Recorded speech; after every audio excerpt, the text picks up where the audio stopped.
பால் நல்லா காஞ்சி வரணும், அது வரைக்கும் வெயிட் பண்ணணும். அதுக்கப்புறம் நம்ம புழிஞ்சி வச்சுருக்க லெமன் 2 லெமன் எடுத்துருக்கோம், அதை புழிஞ்சி வச்சுருக்கணும். நல்லா அதிக லெமன் எடுத்திங்கன்னா ரசமலாய் புளிப்பு வந்துடும். இன்னொரு பாத்திரத்தில் ஒரு 1 லிட்டர் தண்ணி எடுத்து வச்சுக்கணும். அதில் 3/4 கிலோ நல்ல சுத்தமான சுகரை அதில் கொட்டணும்.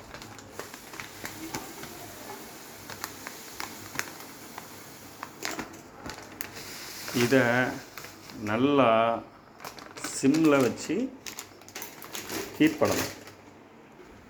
சிம்மில் வச்சு அப்படியே ஹீட் பண்ணால் சர்க்கரை எல்லாம் அப்படியே பாகு மாதிரி அதில் வந்துடும்.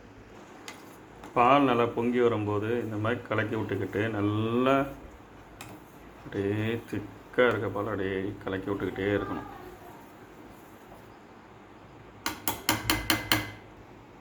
இதில் கொஞ்சம் கொஞ்சமாக அப்படியே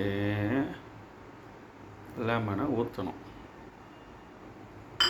ஊற்றிட்டு அப்படியே சிம்மில் வச்சுட்டா அப்படியே ஒரு சுற்றுனா பால் திரஞ்சிரும். திக்காக வந்துச்சா பன்னீருக்கு.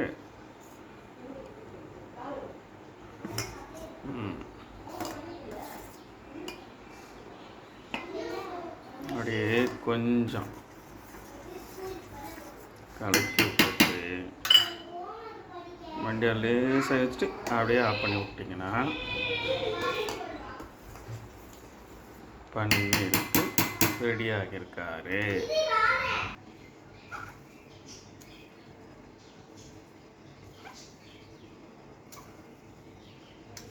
நல்லா உதிரியாக ஆக்கிடணும்.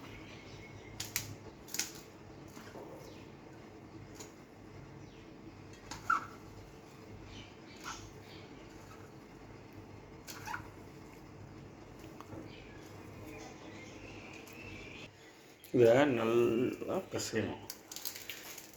இறுக்கமாக பிசைஞ்சால் இதில் இருக்கிற உதிரியாகி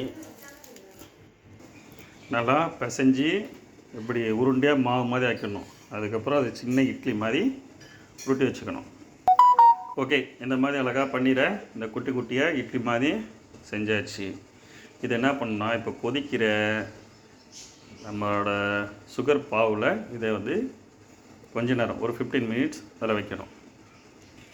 ஒரு 15 மினிட்ஸ் அழகாக இருந்துச்சுன்னா இது அப்படியே டபுளாக நம்மளுக்கு சூப்பராக புசுன்னு நல்லா வரும்.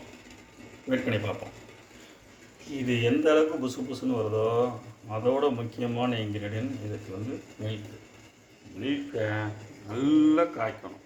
நல்லா காய்ச்சதுக்கப்புறம் இது கூட ஏலக்காய், குங்குமப்பூ போட்டு கலர் ஆட் பண்ணி வச்சுட்டா அவ்வளோதான், முடிஞ்சு.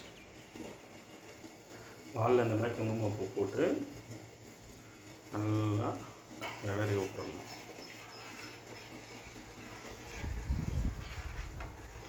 கொஞ்ச நேரத்தில் ரியல் கலராக நமக்கு சூப்பராக வந்துடும்.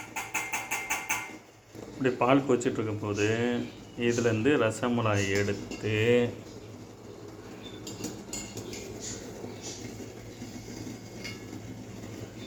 நல்லா புசுன்னு வந்திருக்கு.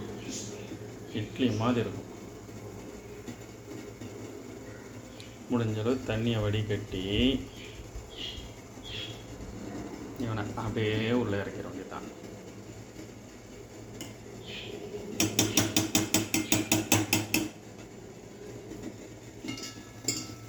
இப்போ ரெடியான ரசமலாய் உள்ளே வச்சு கொஞ்ச நேரம் 5 மினிட்ஸ் கொதிக்க விட்டுட்டு அப்புறம் இறக்கிடலாம். ஓகே, இது ஆறுனதுக்கப்புறம் ஃப்ரிட்ஜில் வச்சு எடுத்தால் சூப்பராக இருக்கும். பாய், டாட்டா.